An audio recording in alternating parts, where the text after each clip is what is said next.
Good morning, everyone. Jim Clarke here at the Synchronicity Sanctuary in Central Virginia to share another contemplation with you today. And the contemplation I'm going to share today is we are all here as expressions of the divine feminine.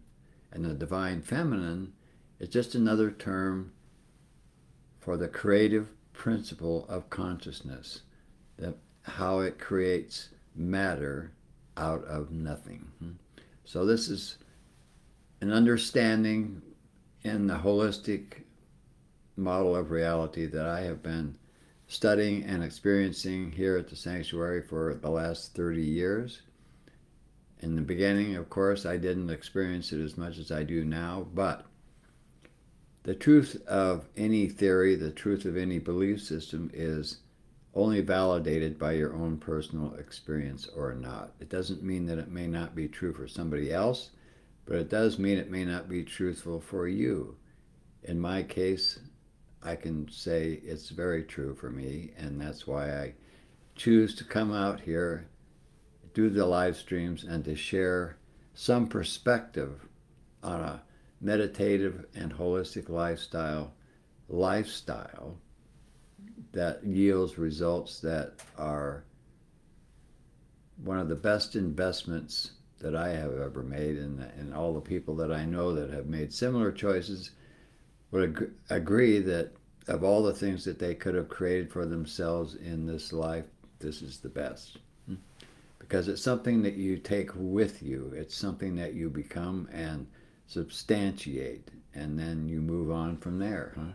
Instead of making a teeny step in a lifetime, you take a huge step. And that's why I choose to do these sharings, because I know that it's so worthwhile for people to do. And it doesn't matter if people choose to do it or not, because it doesn't affect me directly. It affects them, and it's just an expression of where they are, and wherever that might be, it's appropriate. There's nothing to judge here, okay? So, in the mechanics of consciousness, as it creates the human experience, we come into a body, and in the beginning years, of course, we're babies. We're totally dependent on our surroundings for our own survival. And yet, our state of mind in that period, in the first 6 to 7 years of our life, we are basically meditating. We're in a theta state of mind. And because we are in that state of mind, our need to survive by learning what we can from our environment is acutely aware.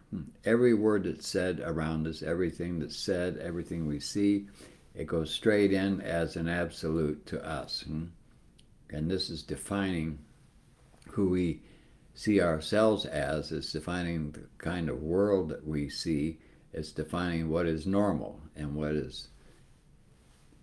life is. And then at the age of 7 or thereabouts, it goes unconscious. And we begin to start learning more and more, because we have had time now to develop a personality, to become somebody. And until that we're somebody, we are totally dependent, and we can't, of course, be that way all the time, or we wouldn't live very long. So we develop a personality and we become someone, but we don't really know what that information is. What do we put into our database? How do we respond to people and circumstances and events when we don't know the definitions and the concepts that we have chosen to define ourselves as? We just are. We're so busy being whoever we are that we don't know what lies beneath that. What's the trigger? Where's the script?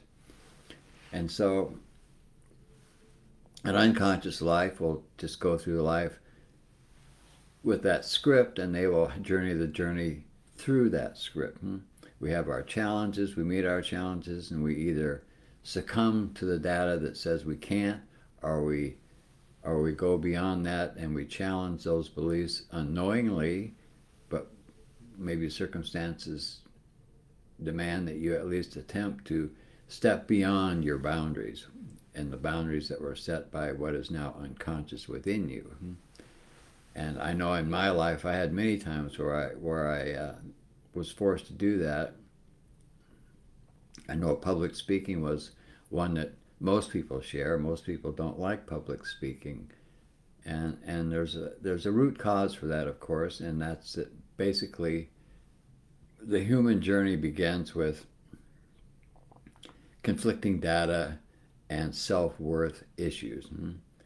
Because we really don't know. We're in the dark about ourselves, and we're taking impressions and responding to the external world via those impressions that we have not made conscious yet. And this is where meditation and the holistic lifestyle can free you up more than anything else that I know of. Because as you meditate, you open up your mind, you also start to develop that theta state of mind, and even deeper. And as you do, the unconscious is made conscious. Some of the data that you hold comes up to your awareness, and then you release that data because because you're meditating, you're opening yourselves up to the truth of who you are. And you have breakthrough moments, and you have moments where suddenly you have visions and experiences internally that are uplifting and empowering. And that experience is so powerful that the incongruent data that you're holding that would say otherwise has to get cleared out. And it does. And it does this in various different ways depending on where you are in your journey and what kind of data it is. It can be emotional, it can be mental, it can be physical, or it can be a combination of all three.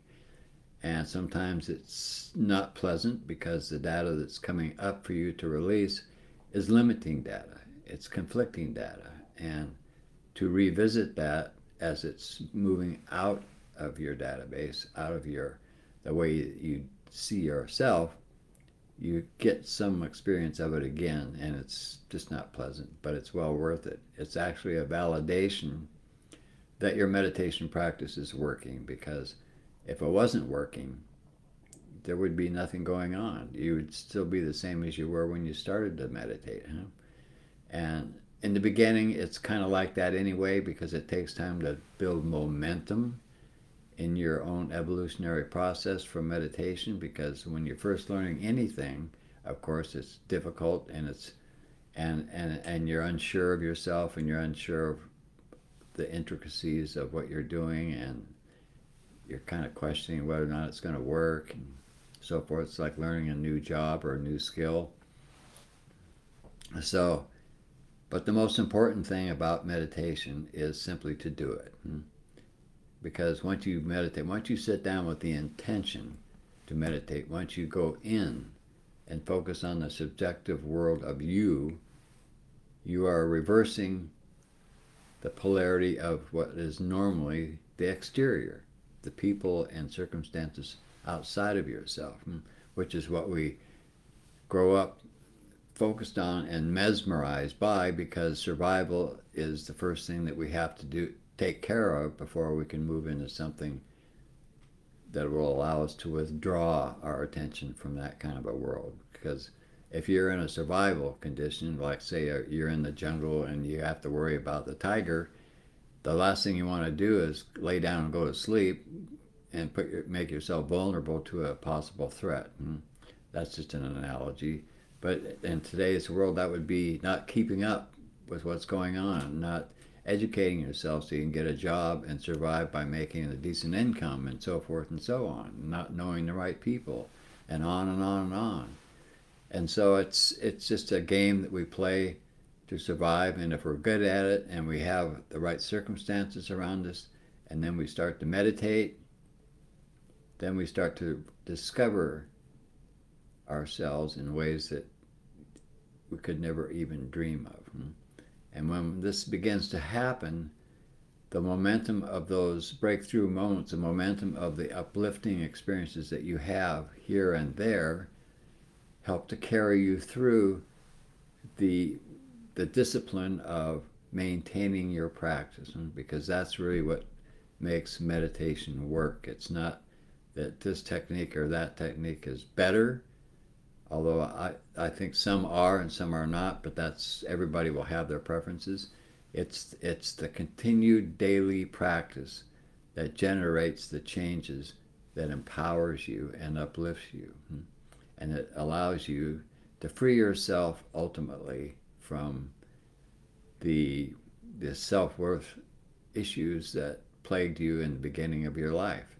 But those self-worth issues and all the journey of them is what helps you to get to where you are as well. It's the polarized field of experience, because without polarity you can't have experience. You have to have a comparative model of reality that you can experience, because if you don't have a comparison, if you don't have nothing that develop a contrast in your own experience, then you don't have experience.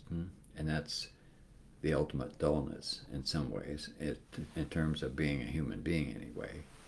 So that's how life progresses, and that's how we experience life. We have our ups, we have our downs, we have moments when we feel empowered. We have moments when we feel like the opposite of that, when we feel like we're vulnerable and hurt and depressed and unhappy. And then we have other moments where the opposite comes in. And after experiencing this enough, we finally might start thinking about getting behind this. Why can't I be happy all the time?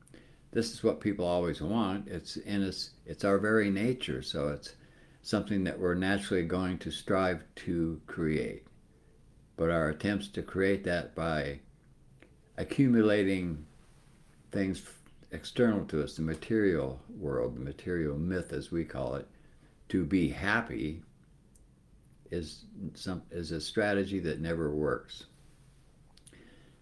No matter how much you get, no matter how successful you are at surviving life as a human being, to be happy, that you have to unleash from within yourself. Because once you learn to do that, your dependency on someone or something external to yourself to be happy changes, and you become the master of your own experience. You are able to choose happiness. You're able to choose love. You're able to choose the experience you want to have, because you develop the momentum and the power within yourself to make that choice.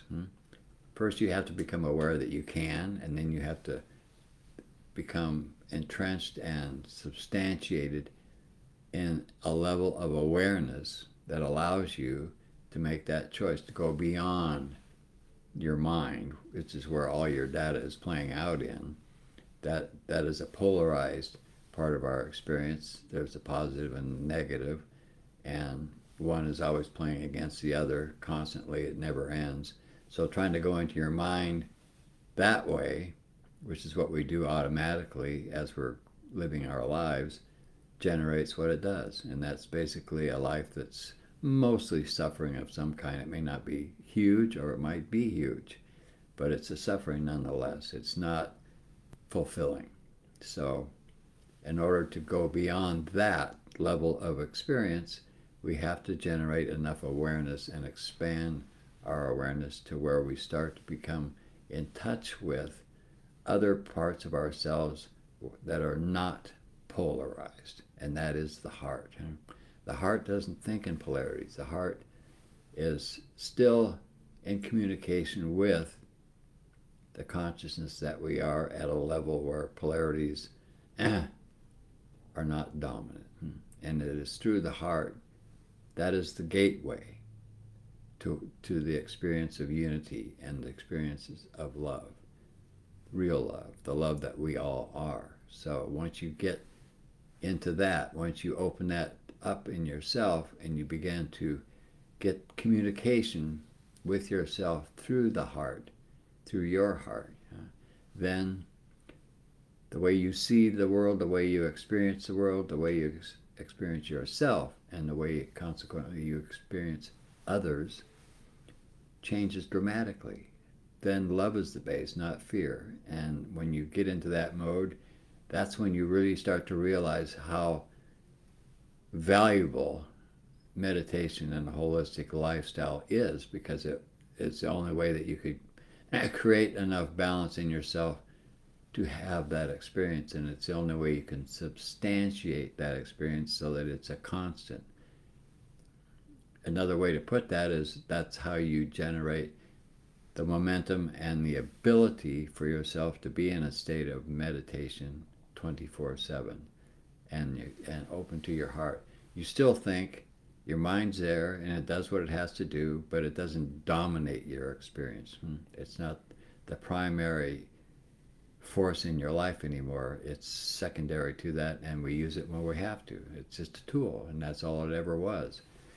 So it's not an ultimate reality that we used to take it as. And while we were busy defining ourselves and trying to cope with a world through a database that told us that we were not quite worthy of living, basically.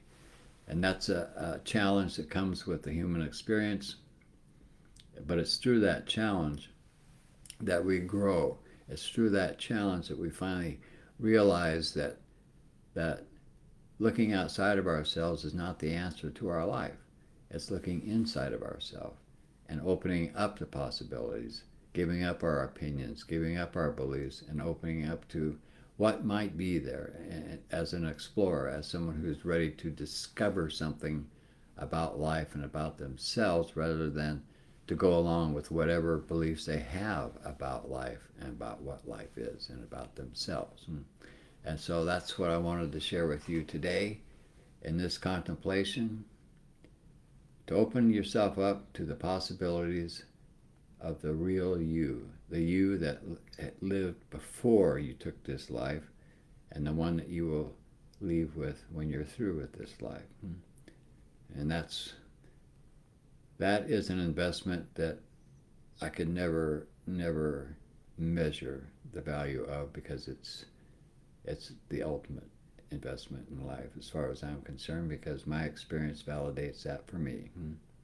So I'll leave you with that, and I hope this is helping to stimulate you and invigorate you and move you towards maintaining and or beginning a meditation practice.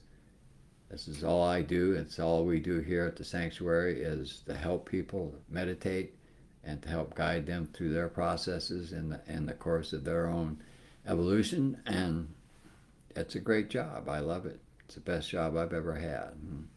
So I'll leave you with that for now, and I'll be back again next Monday morning to share another contemplation with you. Until then, live love. Thank you.